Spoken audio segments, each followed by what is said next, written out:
The stagecoach wheels kicked up clouds of red Arizona dust as Penelope Nelson pressed her gloved hand against the window, her heart hammering so hard she thought the other passengers might hear it over the rattling axles and pounding hooves.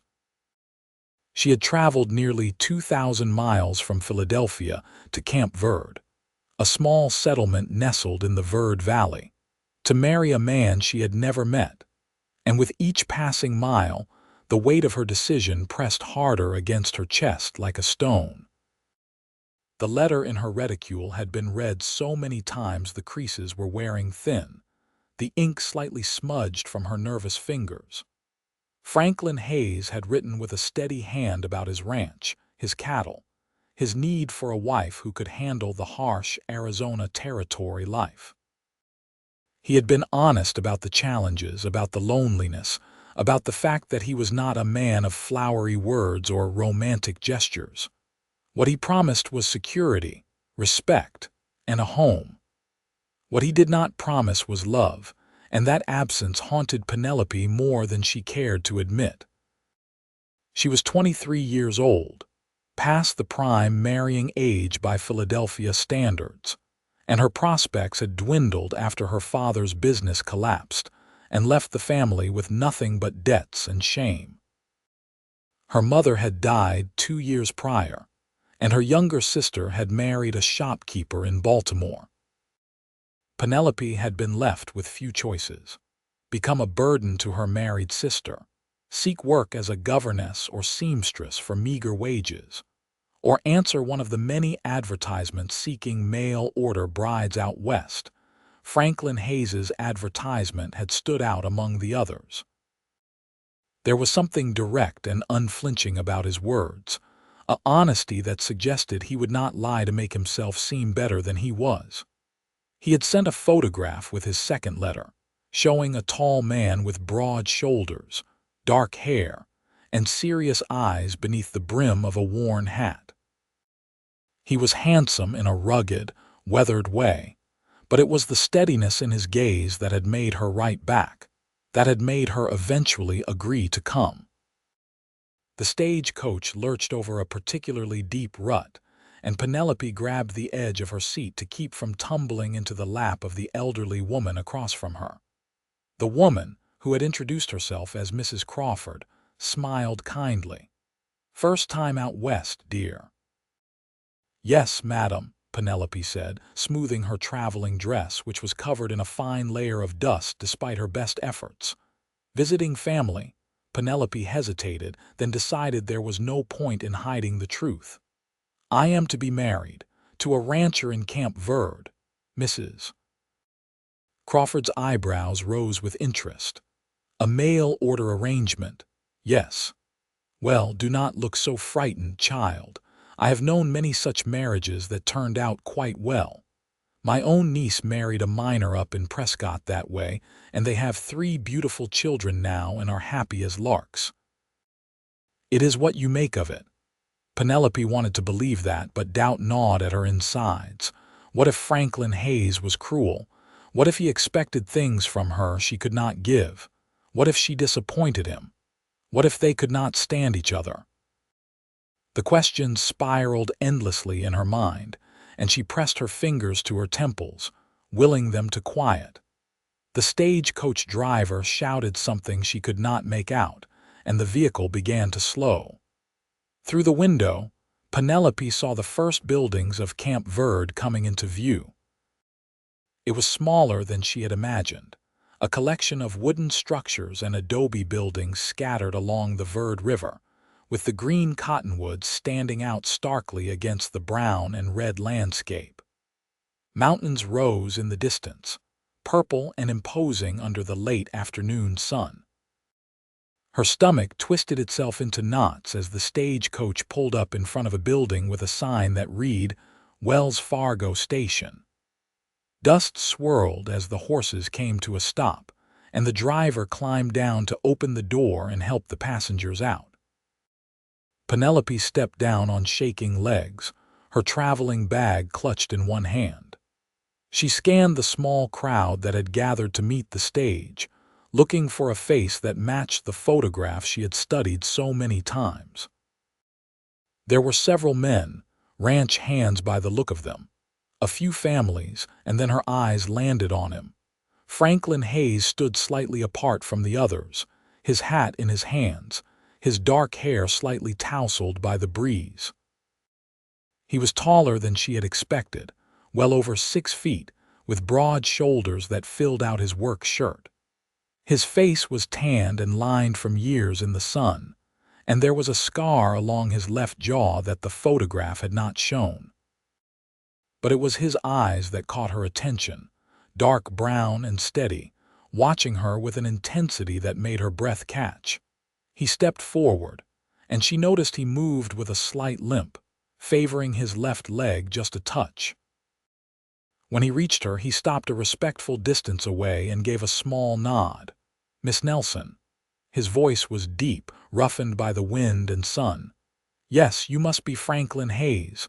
I am. Welcome to Camp Verde." He glanced at her bag. "Is this all you brought?" "There is a trunk on top of the stage." He nodded and moved to retrieve it, exchanging words with the driver.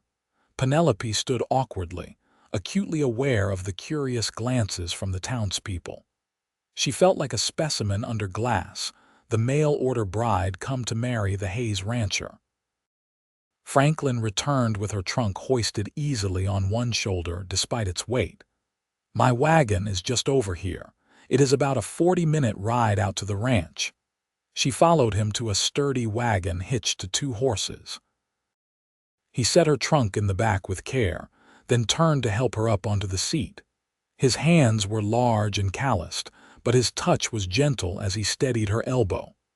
Once she was settled, he climbed up beside her and took the reins. They rode in silence for the first several minutes, the only sounds the creak of the wagon, the clop of hooves, and the distant call of a hawk. Penelope folded her hands in her lap and tried to think of something to say, but her mind was a blank slate of nervousness. "The trip was long, I expect," Franklin finally said, his eyes on the road ahead. "Yes, very long. You must be tired." "I am." Another silence fell, and Penelope felt her anxiety rising. This was the man she was supposed to marry, and they could barely manage a conversation. How were they supposed to build a life together? As if sensing her distress, Franklin glanced at her, his expression softening slightly. "I know this is not easy for you, coming all this way to marry a stranger. I want you to know that I will do my best to be a good husband. I will not ask for anything you are not ready to give." The words should have comforted her, but instead they made her feel even more uncertain. "What if I am not what you expected? What if I disappoint you?" He was quiet for a long moment, then pulled the wagon to a stop. He turned to face her fully, and the intensity in his eyes made her heart skip. "Miss Nelson, I am not a man who expects perfection. I have seen enough of life to know that nothing is ever perfect. What I need is a partner, someone willing to build something with me, someone honest and hardworking. From your letters, I believe you are those things. As for disappointment, well, I reckon that goes both ways. Maybe I will disappoint you." "I have doubts," Penelope admitted, the words tumbling out before she could stop them. "So many doubts. About whether I can do this, whether this is right, whether we can make a marriage work when we do not even know each other." Franklin studied her for a long moment, then something shifted in his expression, a warmth entering his eyes. "Then I will have enough certainty for both of us. Always." The simple statement, delivered with such quiet conviction, struck something deep inside her. There was no arrogance in his words, no dismissal of her fears, just a steady promise that he would hold on when she could not. "You sound very sure," she said, her voice barely above a whisper. "I am. I have been alone for a long time, Miss Nelson. I have built my ranch from nothing, survived droughts and hard winters and cattle thieves. I have learned that when you find something worth having, you do not let doubt steal it away. I believe you and I can make something good together. and I will believe it enough for both of us until you can believe it too." Penelope felt tears prick her eyes. No one had ever spoken to her with such straightforward certainty before. The men back in Philadelphia had been full of pretty words and empty promises, more interested in her father's money than in her. Franklin Hayes was different. He was offering something real, even if it was not wrapped in romantic declarations. "Thank you," she said softly. "That means more than you know." He nodded and picked up the reins again, but before he set the wagon in motion, he added, "And Miss Nelson, you do not have to call me Franklin if you do not want to. My friends call me Frank. Then you should call me Penelope, or Penny if you prefer." "Penny," he repeated, as if testing the name. "I like that." The rest of the ride to the ranch passed more comfortably. Frank pointed out landmarks, told her about the Verde Valley and its history, explained the challenges of ranching in Arizona Territory. Penelope found herself relaxing as she listened to his steady voice, appreciating the way he did not seem to need constant conversation, but was willing to fill the silence when it helped put her at ease. The ranch, when it came into view, was modest but well-maintained. A sturdy house made of logs and adobe sat on a rise, with a barn, corral, and several outbuildings arranged around it. Cattle grazed in the distance, and the Verde River glinted in the late afternoon sun just beyond the property. "It is not much," Frank said, a hint of self-consciousness in his voice, "but it is mine, ours if you decide to stay." "If I decide to stay," Penelope looked at him in surprise, "you would let me leave? I would not force you to marry me if you found you could not bear it.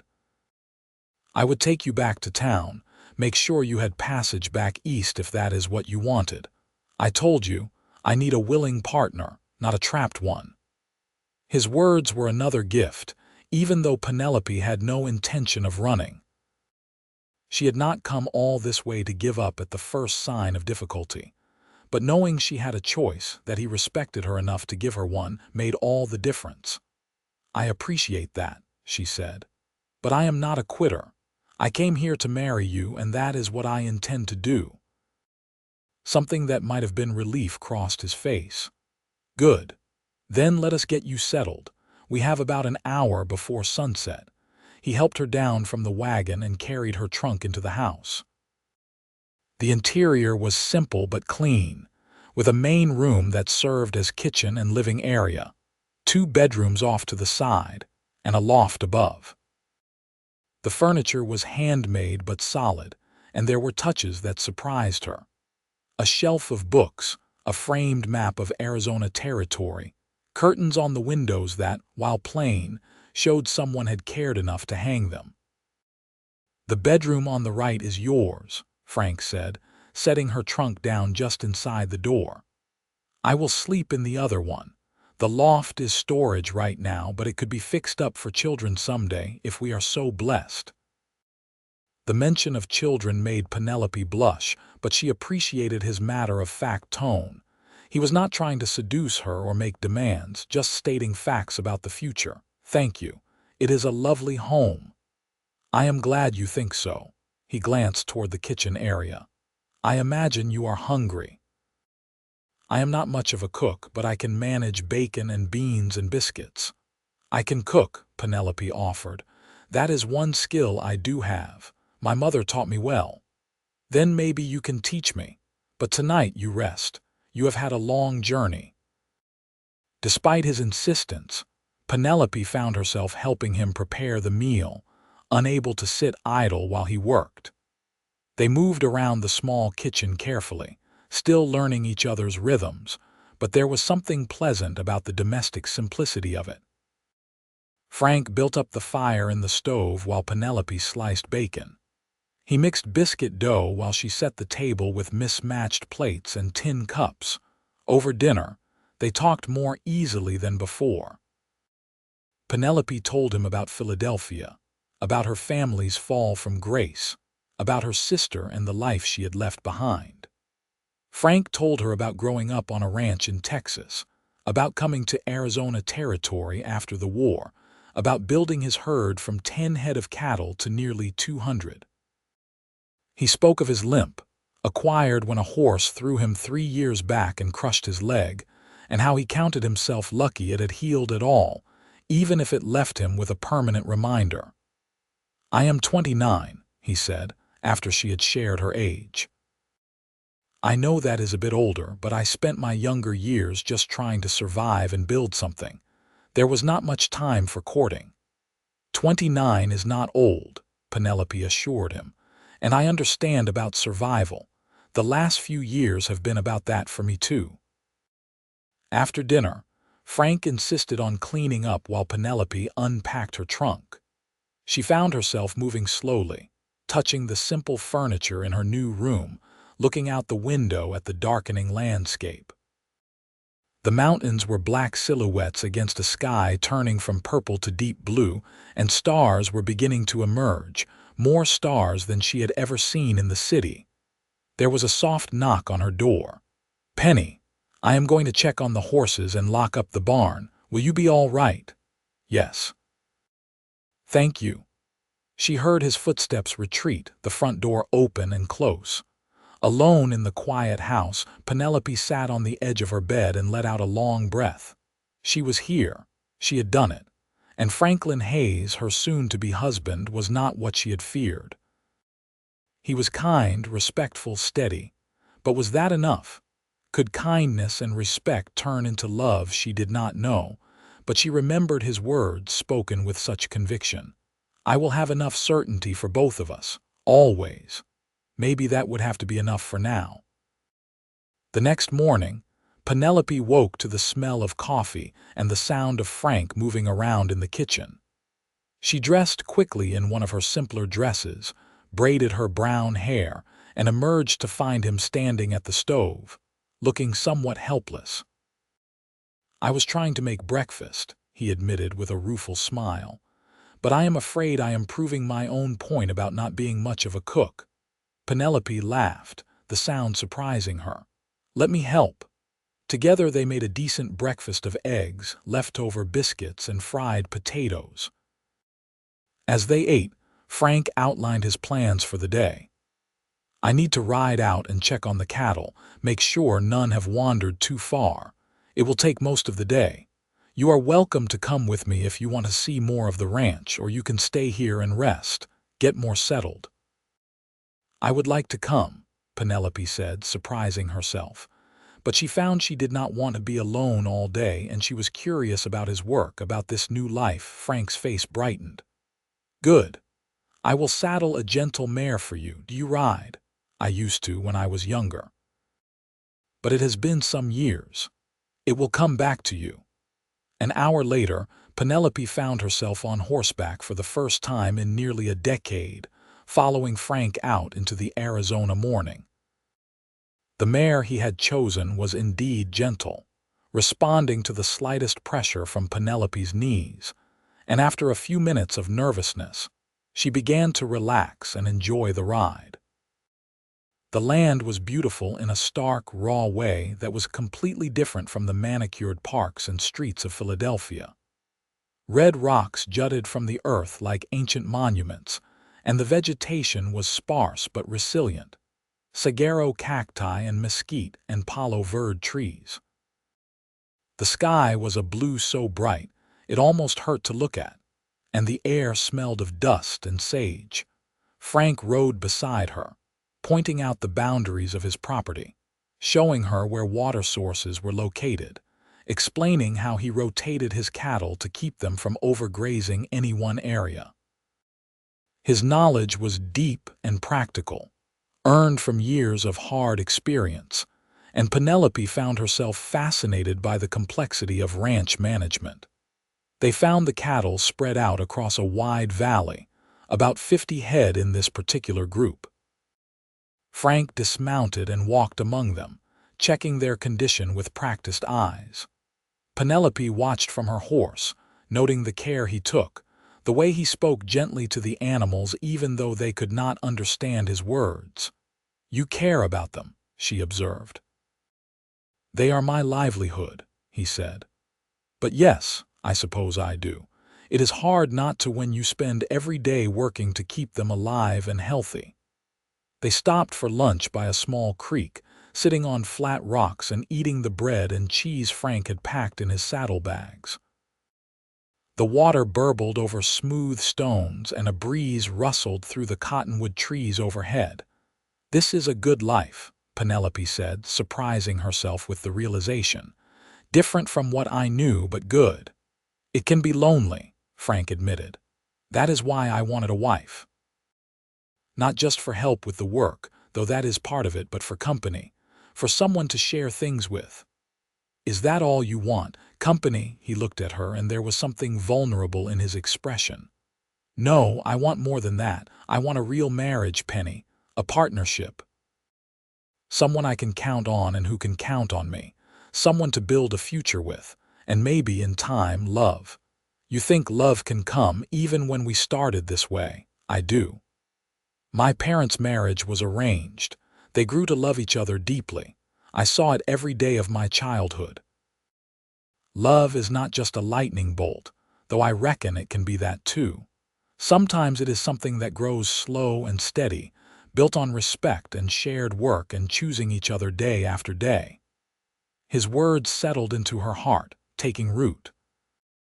Penelope had grown up on stories of grand passion and sweeping romance, but she was old enough now to understand that the everyday choosing, the steady commitment, might be more valuable than fireworks that burned out quickly.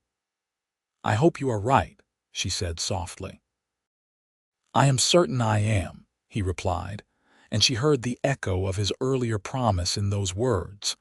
They rode back to the ranch in the late afternoon, both tired but comfortable in each other's presence. When they arrived, they found a visitor waiting, a man on horseback with the look of a ranch hand. "Frank," the man called, raising his hand in greeting. "Heard you went to fetch your bride yesterday. Wanted to come by and offer congratulations." Frank dismounted and shook the man's hand. "Thanks, Joe. Penny, this is Joe Martinez. He has the ranch just east of here."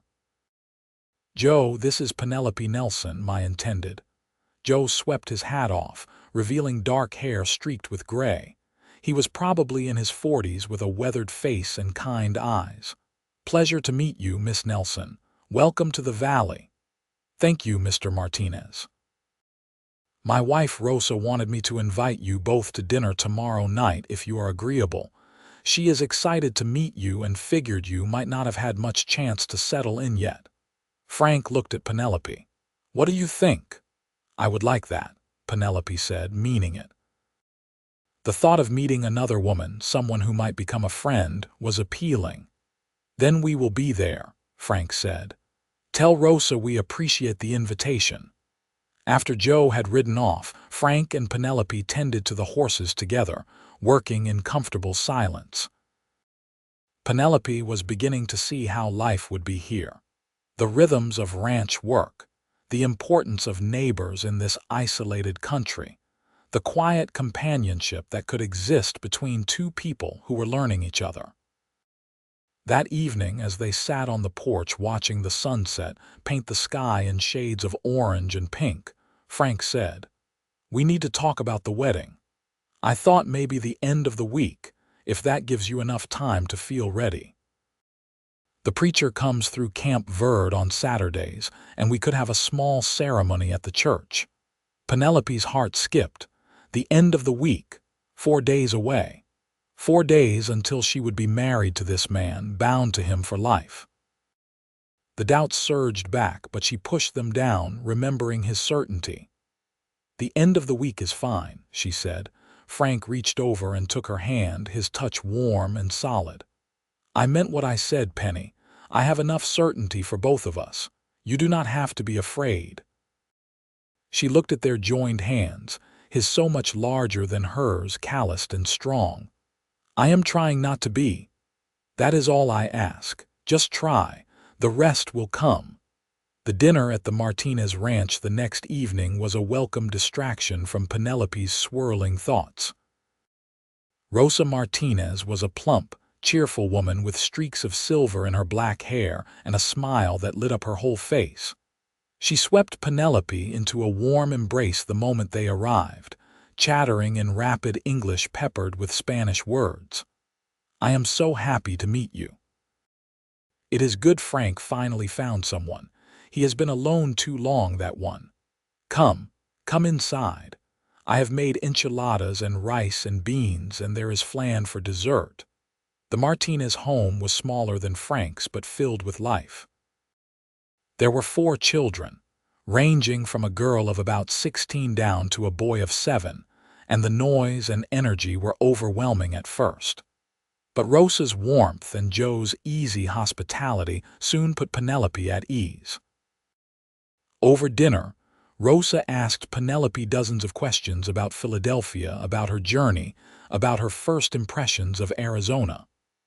The children listened with wide eyes, fascinated by stories of a world so different from their own. "It must be frightening," Rosa said, her dark eyes sympathetic. "Coming so far to marry a stranger."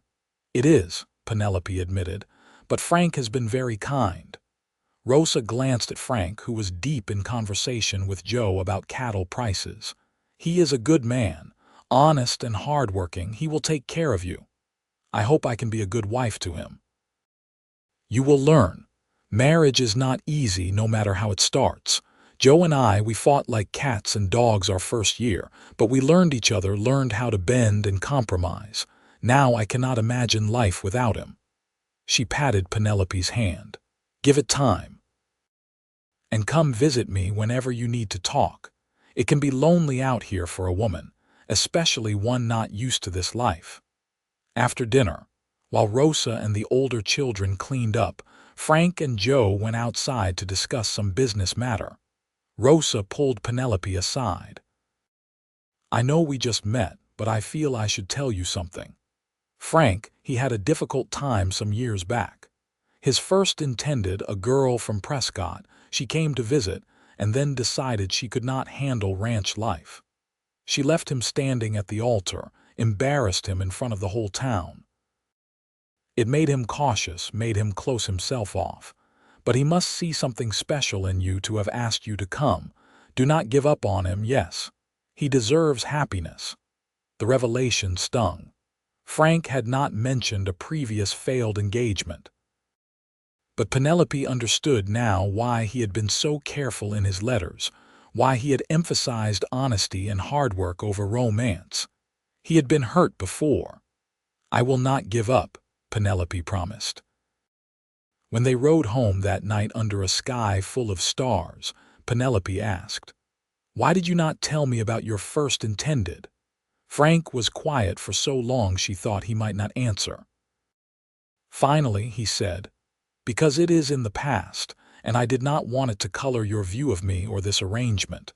But I suppose you have a right to know. Her name was Catherine. We courted by letter, and when she came to visit, she took one look at the ranch and the hard life here and decided she wanted no part of it. I do not blame her. This life is not for everyone. But it taught me to be more careful, to be more honest about what I was offering." "I am not Catherine," Penelope said firmly. "I know, you are stronger, I knew that from your letters." He paused. "I should have told you, I am sorry. I understand why you did not. But Frank, we are going to be married. We need to be honest with each other, even about difficult things." "You are right. No more secrets." "No more secrets," she agreed. The days leading up to the wedding passed in a blur of preparation. Penelope cleaned the house from top to bottom, unpacked all her belongings, and began to learn the routines of ranch life. Frank taught her how to feed the chickens, how to collect eggs, how to milk the cow he kept for household use. She proved to be a quick learner, and though she made mistakes, Frank was patient and encouraging. At night, they sat on the porch and talked, really talked, sharing stories of their childhoods, their hopes, their fears. Penelope told him about her mother's death, how much she missed her, how lost she had felt after her father's business failed. Frank told her about losing his parents to influenza when he was 20, about fighting in the war, about the nightmares that still sometimes woke him in the night. With each conversation, Penelope felt the distance between them shrinking. She was beginning to see Frank not as a stranger but as a person, complicated and wounded and trying his best to build something good. And she found she liked him, respected him, was drawn to the quiet strength he carried. On Friday afternoon, Rosa arrived with a dress. "I thought you might not have brought something suitable for a wedding," she said, holding up a gown of cream-colored lace and cotton. "This was mine from my own wedding. I have altered it to fit you. It would make me happy if you would wear it." Penelope accepted the dress with tears in her eyes. "It is beautiful, thank you." "Wear it with joy," Rosa said, embracing her. "Tomorrow you start your new life." That night Penelope could not sleep. She lay in bed, staring at the ceiling, listening to the sounds of the ranch, the distant lowing of cattle, the rustle of wind through the trees. Tomorrow she would marry Frank. Tomorrow she would promise to love, honor, and obey him for the rest of her life. Was she ready? She thought of his words. "I will have enough certainty for both of us, always." She thought of the way he looked at her, steady and sure. She thought of the life they could build together, not perfect but real. And she realized that while the doubts had not disappeared entirely, they had become smaller, more manageable. She was choosing this, choosing him, choosing hope over fear. The morning of the wedding dawned bright and clear. Penelope dressed carefully in Rosa's gown, which fit her almost perfectly.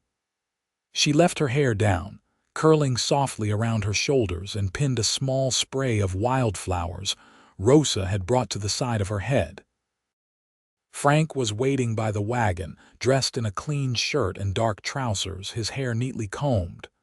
When he saw her, he stopped still, his eyes widening. "You look beautiful," he said, his voice rough with emotion. "Thank you. You look very handsome." They drove to Camp Verde mostly in silence. But it was a comfortable silence, weighted with anticipation rather than anxiety. The church was a small adobe building on the edge of town, and a handful of people had gathered, Rosa and Joe and their children, a few of Frank's neighbors, the shopkeeper from the general store. The preacher was an older man with a gentle manner. He led them through the vows, his voice carrying easily in the small space. When it came time for Frank to say his vows, he took both of Penelope's hands in his and looked directly into her eyes. "I, Franklin Hayes, take you, Penelope Nelson, to be my wedded wife. I promise to provide for you, to protect you, to respect you, and to stand by you through whatever comes. I promise to be patient as we learn each other, and to work every day to build a good life together. I promise to have enough certainty for both of us, always." His inclusion of those words, his promise from their first day, made Penelope's eyes fill with tears. When it was her turn, she steadied her voice and spoke clearly. "I, Penelope Nelson, take you, Franklin Hayes, to be my wedded husband. I promise to be your partner in building our life together, to work alongside you, to be honest with you, and to choose you every day. I promise to trust your certainty when my own falters, and to grow into the wife you deserve." The preacher pronounced them man and wife, and Frank leaned down to kiss her gently, a soft brush of lips that was more promise than passion. The small congregation applauded, and Rosa hugged them both, wiping tears from her eyes. They had a simple celebration afterward at the Martinez home, with food and music and laughter.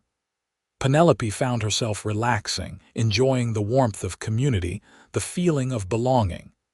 These people had welcomed her, accepted her, and that meant more than she could express. As the sun began to set, Frank leaned close and murmured, "Ready to go home? Home." The word sent a flutter through her stomach, but she nodded. They said their goodbyes and drove back to the ranch as twilight settled over the valley. Neither spoke much, both aware that tonight would be different from the previous nights, that they were truly married now when they arrived. Frank helped her down from the wagon and said, "Penny, I want you to know that I will not expect anything from you tonight that you are not ready for. We can take this as slow as you need." His consideration touched her, but Penelope found that she did not want to wait.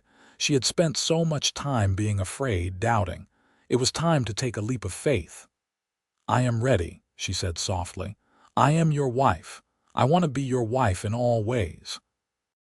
Something kindled in Frank's eyes. Warmth and desire and tenderness, all mixed together. He took her hand and led her into the house, into his room, which was now their room, and there in the lamplight, he showed her with gentle hands and patient kisses what it meant to be loved by a man like Franklin Hayes.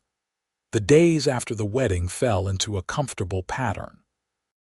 Penelope woke each morning in Frank's arms, still marveling at the intimacy of sharing a bed, of knowing someone so completely. They worked together during the day, side by side, learning each other's strengths and weaknesses, finding their rhythm. Frank taught Penelope to ride better, to rope cattle, to mend fences. She taught him to cook more than just bacon and beans, to appreciate a well-set table, to find comfort in small domestic pleasures. They talked endlessly, about everything and nothing, filling in the gaps of their knowledge of each other. Autumn came to the Verde Valley, bringing cooler temperatures and occasional rain. The cottonwoods turned gold, and the light took on a different quality, softer and more golden. Penelope found herself falling into love with the land as much as with her husband, appreciating its harsh beauty, its challenges, its rewards. One evening in October, as they sat on the porch watching the sunset, Penelope said, "I am happy." Frank looked at her, a smile tugging at his lips. "You sound surprised." "I suppose I am, a little. I was so afraid when I came here, so unsure, but you were right, Frank, about the certainty. You held on when I could not, and it made all the difference." He pulled her close, kissing the top of her head. "I told you I had enough for both of us." "You did. But I think I have my own certainty now. I am certain that I love you, Franklin Hayes. I am certain that I want to spend the rest of my life right here with you. I am certain that coming to Arizona was the best decision I ever made." Frank cupped her face in his hands, his dark eyes intense. "I love you too, Penny. I think I started loving you the moment you stepped off that stage, looking so scared but so determined, and I will keep loving you every day for the rest of my life." He kissed her then, deep and slow, and Penelope felt the last of her doubts dissolve. This was real. This was right. This was home. Winter arrived, bringing cold winds and occasional snow to the higher elevations. Frank and Penelope spent long evenings by the fire, reading aloud to each other from Frank's small collection of books, planning for the spring, dreaming about the future. In December, Penelope realized she had missed her monthly courses. She waited another month to be sure, then told Frank one morning as they lingered over breakfast, "I think I am with child." Frank's face went through a series of expressions: shock, joy, wonder, fear. "Are you certain, fairly certain? All the signs are there." He came around the table and knelt beside her chair, taking her hands. "A baby, our baby. Penny, that is wonderful. You are happy. I am overjoyed. Are you?" Penelope thought about it, examining her feelings. "I am a little frightened, but yes, I am happy. I want to have a family with you." Frank kissed her, then placed his hand gently on her still flat stomach. "I will take care of both of you, I promise." The pregnancy progressed smoothly through the winter and into spring. Rosa became a constant source of support and advice, visiting regularly and sharing her own experiences of childbirth and motherhood. Frank treated Penelope like she was made of spun glass, constantly worrying, constantly checking on her. "I am pregnant," not dying. She teased him after he insisted she sit down while he finished the breakfast dishes. Women have been doing this since the beginning of time. Not my woman carrying my baby, he said firmly. You will let me take care of you. His protectiveness was endearing, even when it was excessive. Penelope had never felt so cherished, so valued. Frank made her feel like she was the most important person in his world, and their baby was already deeply loved. In late May, when the desert was blooming after the winter rains, Penelope's labor began. Frank rode hard to fetch Rosa, then paced outside the bedroom door while Rosa and a midwife from town attended his wife. The labor was long and difficult, lasting through the night and into the next day. Frank heard Penelope crying out in pain, and it took all his willpower not to burst into the room, even though he knew there was nothing he could do. He prayed harder than he had ever prayed in his life, bargaining with God, promising anything if only Penny and the baby would be all right. Finally, as the sun was setting on the second day, he heard the thin, wavering cry of a newborn. Minutes later, Rosa emerged, tired but smiling. You have a son, Frank, a big, healthy boy, and Penny is tired but doing well. Frank did not wait for permission. He pushed past Rosa and into the room where Penelope lay propped up on pillows, pale and exhausted but smiling, a tiny bundle cradled in her arms. Frank, she said softly, come meet your son. He approached slowly, almost reverently, and looked down at the tiny face, red and wrinkled with a shock of dark hair. The baby's eyes were closed, his little fists waving in the air. He is perfect, Frank whispered, his voice breaking. You are perfect. Penny, I cannot believe you did this, that you gave me this. We did this together, she said. What should we name him? They had discussed names over the winter but had not settled on anything. Now, looking at his son, Frank said, What about Thomas? It was my father's name. Thomas Hayes, Penelope tested the name. I like it. Hello, Thomas. Welcome to the world. Frank carefully took the baby, marveling at how light he was, how small, how fragile. This tiny person was his son, his and Penny's, a physical manifestation of their love and commitment. The responsibility of it was overwhelming, but so was the joy. The first months of parenthood were exhausting. Thomas was a good baby, but he still needed constant care, and Penelope was recovering from the difficult birth. Frank took on as much as he could, hiring a ranch hand to help with the daily work so he could spend more time with his family. He discovered a patience he did not know he possessed, walking the floor with a crying baby at 2 in the morning, changing soiled cloths, learning to soothe and comfort. Watching Penny nurse their son, seeing the fierce love in her eyes, Frank fell in love with her all over again, deeper and more completely than before. One night, after they had finally gotten Thomas to sleep and were lying in bed, exhausted but content, Penelope said, Do you remember when I first arrived, how scared I was? I do. If someone had told me then that I would be this happy, I would not have believed them. I would have thought it was impossible. Frank pulled her close, but I told you I had enough certainty for both of us. You did, and you were right. She tilted her head back to look at him. I do not have doubts anymore, Frank. Not about us, not about this life, not about anything. I am exactly where I am supposed to be. So am I, he said, kissing her softly. So am I. The years passed in a blur of work and love and family. Thomas grew from a baby into a curious, energetic toddler, then into a boy who followed his father everywhere, wanting to help with the ranch work. When Thomas was 3, Penelope gave birth to twin girls, Sarah and Emma, doubling the chaos and joy in the Hayes household. Frank expanded the ranch, buying more land, increasing his herd. The business thrived under his careful management, and he became one of the most respected ranchers in the Verde Valley. But his greatest pride was always his family, the life he and Penny had built together. Penelope bloomed in Arizona, becoming more confident, more capable, more herself than she had ever been in Philadelphia. She made friends with the other ranch wives, became an integral part of the community, and raised her children with a firm but loving hand. She never regretted her decision to answer Frank's advertisement, never looked back with longing at the life she had left behind.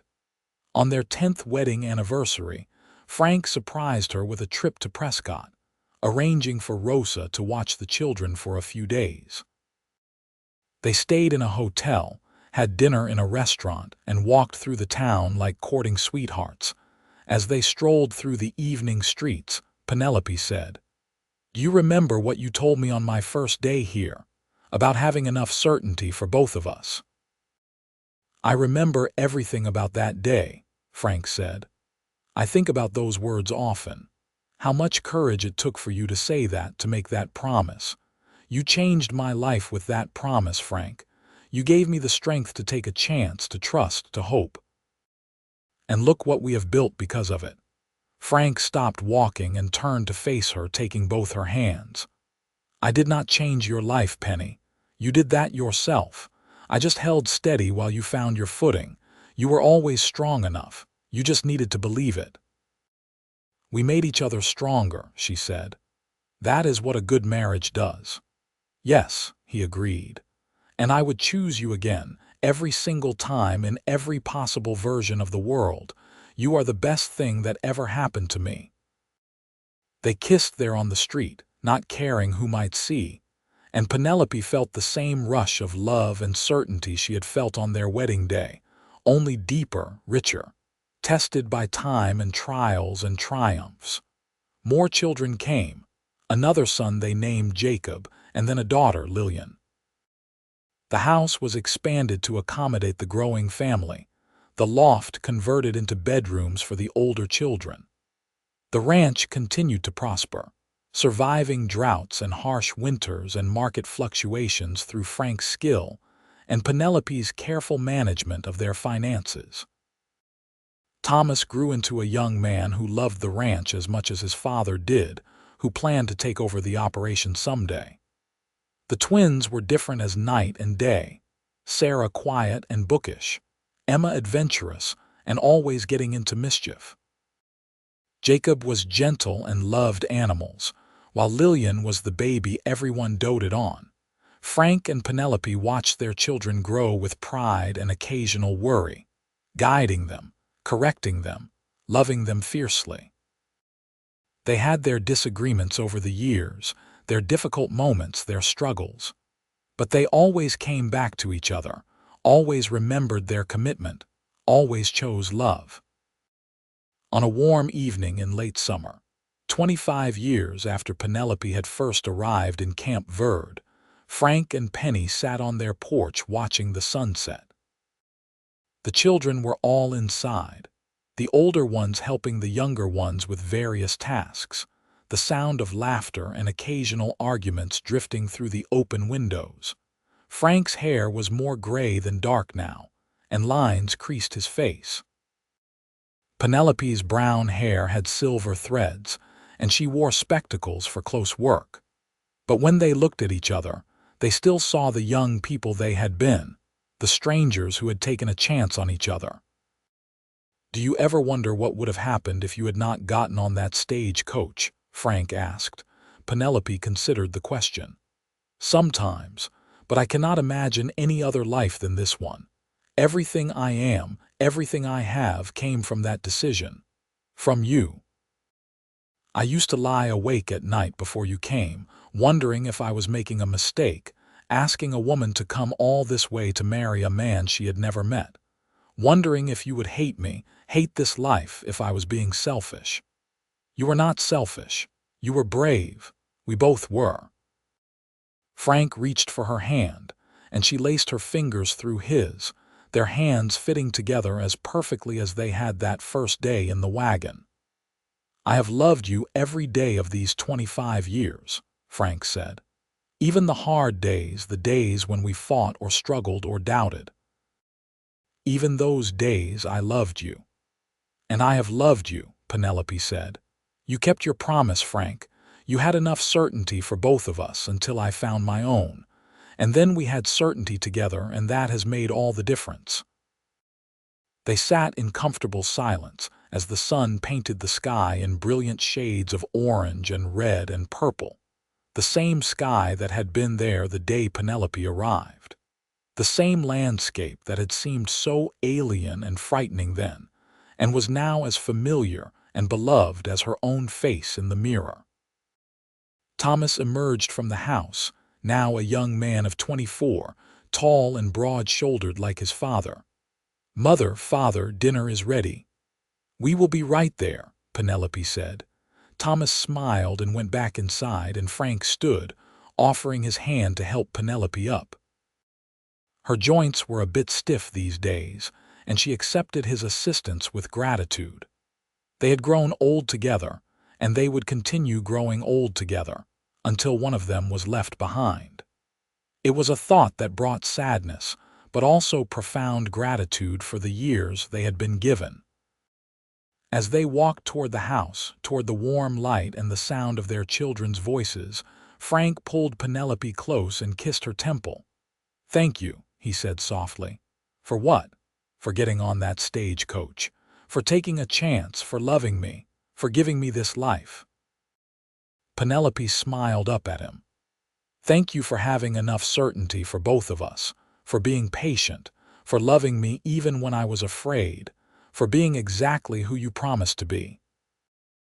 They went inside together, into the home they had built, into the life they had created, into the love that had started with doubt and uncertainty, but had grown into something unshakable and eternal. The mail-order bride had brought her doubts all those years ago, but the cowboy had been right. He had enough certainty for both of them. Always. The dinner table was crowded and loud with all 5 children present, along with their spouses and grandchildren. Thomas had married a local rancher's daughter, and they had 3 children of their own. Sarah had wed a schoolteacher from Prescott, and Emma had shocked everyone by marrying a cavalry officer stationed at Fort Verde, but she seemed blissfully happy. Jacob was engaged to a sweet girl from Camp Verde, and Lillian, at 16, was too young for serious courting yet, though several young men had already started showing interest. As Penelope looked around the table at her family, at the legacy she and Frank had created, she felt a profound sense of peace and accomplishment. This was what life was about. Not grand gestures or perfect moments, but the daily choice to love, to work, to build, to stay. Frank caught her eye across the table and smiled, and in that smile was everything they had shared, everything they had overcome, everything they had created together. 30 years of marriage had not dimmed his love for her. If anything, it had deepened it, aged it like fine wine, made it richer and more complex. After dinner, after the dishes were washed and the grandchildren put to bed and the house finally quiet again, Frank and Penelope returned to their porch, to their favorite spot, to watch the stars emerge in the vast Arizona sky. "I have been thinking," Frank said. "Maybe we should take another trip, just the 2 of us. Thomas can handle the ranch for a week or 2. We could go to California, see the ocean." "The ocean," Penelope repeated, enchanted by the idea. "I have never seen the ocean, neither have I." "Seems like something we should do before we get too old." "We are already old," Penelope teased. "Then we better hurry up." They laughed together, planning their adventure, still eager for new experiences, still wanting to explore the world together. The doubts that Penelope had carried all those years ago were long gone, burned away by the fires of life and love and commitment. In their place was a certainty as solid and enduring as the mountains that surrounded their ranch. Frank pulled Penelope close, and she rested her head on his shoulder, breathing in the familiar scent of him, leather and sage and home. The night air was cool and pleasant, and somewhere in the distance, a coyote howled at the rising moon. "I love you, Penny Hayes," Frank said, using her married name with the same reverence he had used the first time he spoke it. "I will love you until my last breath and beyond." "And I love you, Franklin Hayes," she replied. "Thank you for being my certainty when I had none. Thank you for building this life with me. Thank you for everything." They sat together as the stars came out, one by one, filling the sky with light. And in that moment, surrounded by the life they had created, secure in the love they had nurtured, Penelope knew with absolute certainty that she was exactly where she belonged, with exactly the person she was meant to be with, living exactly the life she was meant to live. The mail-order bride had come to Arizona territory with nothing but doubts and a single trunk of belongings. She had found love, purpose, family, and a home that would shelter generations to come. And it had all started with a cowboy's simple promise: "I will have enough certainty for both of us." Always.